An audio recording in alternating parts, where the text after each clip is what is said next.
आप मन सुनत हो ये गीत ला यूट्यूब चैनल छत्तीसगढ़ी मनोरंजन ले।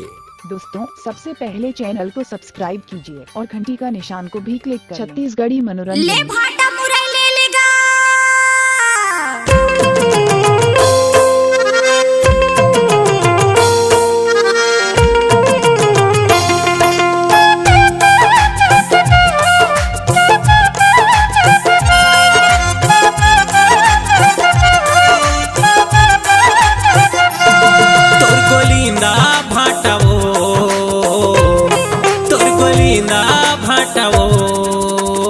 कैसे बताना बारी में फरे है गोलिंदा भाटो, बारी में फरे है गोलिंदा भाटो। मोर गोलिंदा भाटगा, मोर गोलिंदा भाटगा। कैसे धीरे धीरे आबे गड़ जही काटगा, धीरे धीरे आबे गड़ जही काटगा।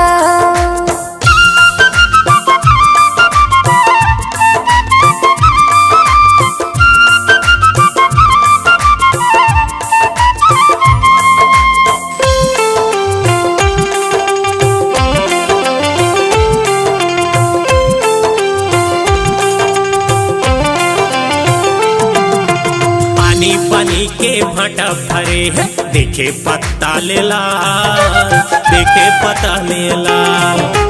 आनी बानी के भाटा भरे है देखे पत्ता लेला, देखे पत्ता लेला।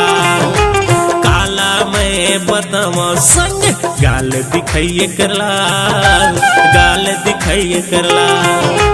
काला मैं बदमा संग गाल दिखाइए करलाल, गाल दिखाइए करलाल। तय हर कर ले बादवो, तय हर कर ले बादवो। कैसे बताना बारी में फरे है गोलिंदा भाटो, बारी में फरे है गोलिंदा भाटो।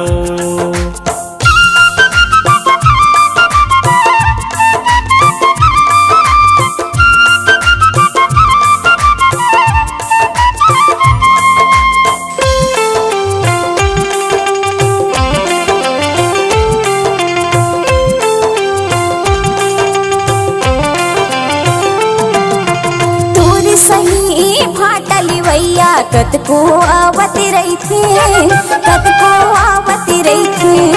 तोर सही भाटली वैया कतको आवती रही थे, कतको आवती रही थे। मोर भाटा के बड़ी मुलही कतको पूछती रही थे, कतको पूछती रही थी। मोर भाटा के बड़ी मुलही कतको पूछती रही थी, कतको पूछती रही थी। तय हरि कर ले वादगा, तय हरि कर ले वादगा। काय के वादा ए? धीरे धीरे आबे गड़ जही काटगा, धीरे धीरे आबे गड़ जही काटगा।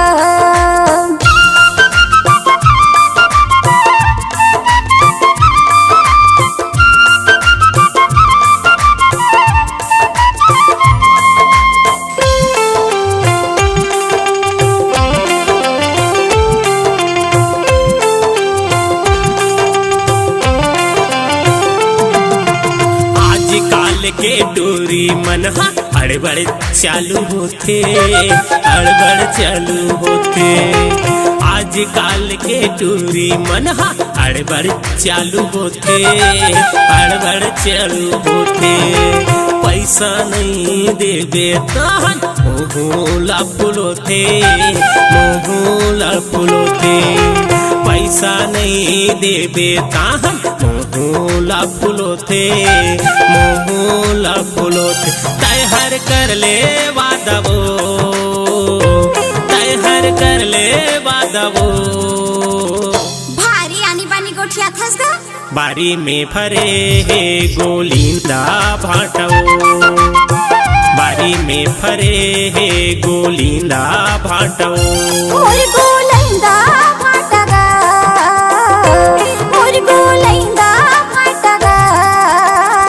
कैसे धीरे धीरे आवे गड़ जही काटगा बारी में परे गोलिंदा भाटवो धीरे धीरे आवे गड़ जही काटगा बारी में परे गोलिंदा भाटवो धीरे धीरे आवे गड़ जही काटगा। अपनी मधुर आवाज को एक नई पहचान और संगीत की दुनिया में बनाने अपना मुकाम हरिओम स्टूडियो डिजिटल रिकॉर्डिंग के लिए संपर्क करें। पुराना सरकारी हॉस्पिटल के सामने शुक्ला बिल्डिंग कंवरधा। हमारा मोबाइल नंबर है 7389765421।